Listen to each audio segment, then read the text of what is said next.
that when they look at Joe Biden, they see the greatest fighter in the United States of America for that American dream, the Vice President of the United States of America, Joe Biden.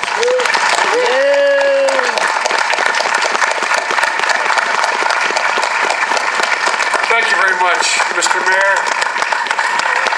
Thank you for the passport back into town. Thank you, folks. Please sit down. Thank you very, very much. It's kind of nostalgic coming back to coming in through the courthouse. Some of you were around in Newcastle back in 1973 when almost 10,000 people in a torchlight parade headed down from the old high school to the closing night. I miss those days when we had that tradition of ending every campaign with the torchlight parade here in Newcastle, and it was and so many people in this town that were from the Toners to the Quillans to the Szymanski are the reason why I held public office in the first place. So it's always good to come home, Mr. Mayor, and thank you. And Ken, thank you. Ken Salazar has been a friend, and we use that phrase lightly. You know, we say so-and-so is my friend. But a friend is someone who knows sometimes that part of the deal is you make a commitment, and even after you make the commitment, when the circumstances change and it's not in your interest to keep the commitment, you keep it anyway. Well, that's Ken Salazar. And Hope, thank you for coming up. Hope and Ken and my staff and others have been tired of hearing me brag about old Newcastle. I don't have the same connections to old Newcastle. I didn't get married here like Tom did. Martha, no purgatory for you, as we Catholics would say, straight to heaven. Straight to heaven. I mean, there's no stopping. Bang, right up. And by the way, Tommy, I miss doing these events with you, man. There's no one like you in the country. No one like you in the country, and you make me proud. I think that's good. I'm not sure. That's real good. That is real good. Tom, and only Tom can do it in the history lesson that he gave us, which is worthwhile doing. I have only one regret. My middle name, I used to be kidded about it back in the days when the family, not my family, the big family here in Delaware owned the newspaper. I'd referred to as Joseph Robinette Biden Jr., the liberal from Scranton, Pennsylvania, although I lived here my whole life. But the Robinettes came over with William Penn. We have a land grant in Chester County that is now a park. It's over 160 acres.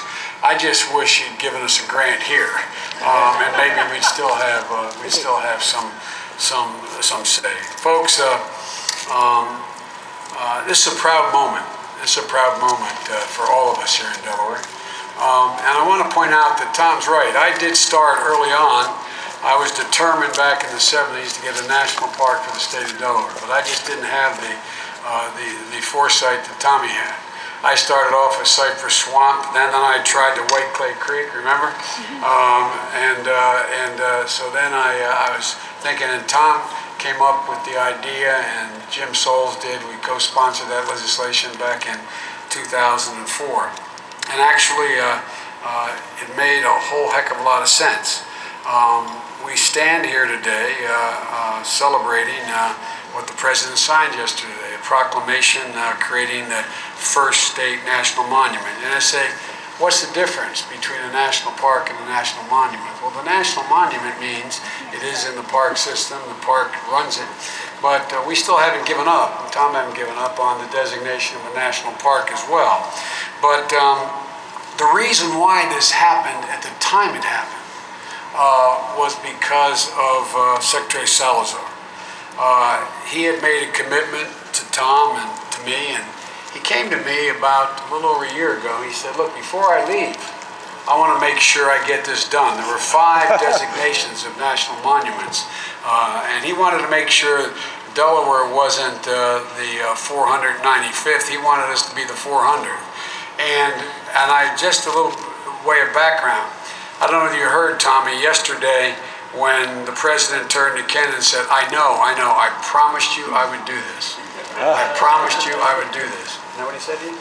And so the reason it got done when it did, because Ken is heading back to Colorado, is because he was absolutely determined to keep a commitment that he made to Tommy and to me, and that this would get done on his watch. Tom and I worked together a long, long time. As Martha maybe still hasn't forgiven me, I spent time trying to talk her into why Tom should run for the United States Senate back in those days, remember? I know I wasn't the most popular guy in the household at that time. Tom spent the night before he announced for Congress in my home. While I was being very gentle, I said, Tom, you should run. And he said, I've already announced for treasurer, I'm not going to run. And I said, well, let me put it this way, Tom. I'll do anything I can to help you raise money if you run, and if you don't, I'll never help you again. So I don't know that had anything to do with it, but the next morning, without telling me, he announced at 10 o'clock in the morning he was running. But I've been a fan of the man, Tom Carper, for a long, long time. He's incredible. The one thing to know about Tommy, and all of you know it, everybody here knows it, that when he gets the bit in his teeth, there is absolutely no stopping him. I really mean no stopping him. The fact of the matter is almost every member of the United States Senate, Democrat and Republican, has a story of how Tom Carper has cornered him to talk to him about how important it was to put Delaware part of the national park system. And they think that they may be spared now. But he hasn't given up. He hasn't given up, nor have I. If any way I can help him in making sure we actually get the national park. Ladies and gentlemen, it's been, this is happening today because of Tom Carper. He has been absolutely relentless. As I said, today was a long time in coming, and it never made sense to me that we didn't get the same recognition of other states, because this state is an incredible state, and it really is. I know it's chauvinistic to talk this way, but in fact it is. I mean, it's a remarkable, remarkable little state. By the way, there's still 5 states with populations smaller than ours, by the way. It's a remarkable, remarkable state. The state of Delaware was born just next door in the Newcastle County Courthouse on June 15th. 1776, because on that day we voted to separate, not just from England, but from Pennsylvania, and that's how we ended up a state. 11 years later, as Tom pointed out, in the Golden Fleece Tavern on the Green in Kent County, it was decided on December 7th we're going to ratify the Constitution of the United States of America. And our history begins, though, as Tom pointed out, well before William Penn, but when William Penn came looking for religious freedom in 1682. And you think about the Commons here. You think about how the foresight these guys had. The foresight they had about public open space for the people when there were so few people that were here. It's amazing the foresight they had. And you can still see some of the 18th century Quaker structures in the woodland property. And the Brandywine Valley, and I might add that place is a great example of why I think Delaware is one of the most beautiful places in America. The moments and places aren't just central to Delaware history, these are central to American history. They're central to American history, not just Delaware history. And thanks to the proclamation yesterday, an awful lot of people in this country and around the world are going to be made more aware of that, because it is part of the system now. Delaware is going to get the support it needs to preserve these treasures, and our kids, our grandkids, our great-great-grandkids, all of posterity will have the benefit of these national monuments.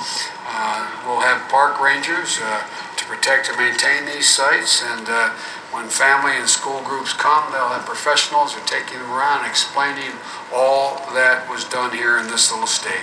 As has been pointed out, I will not take any more time, but as has been pointed out, these are also economic engines. They will, in fact, will now appear in brochures when foreigners come to visit the park system.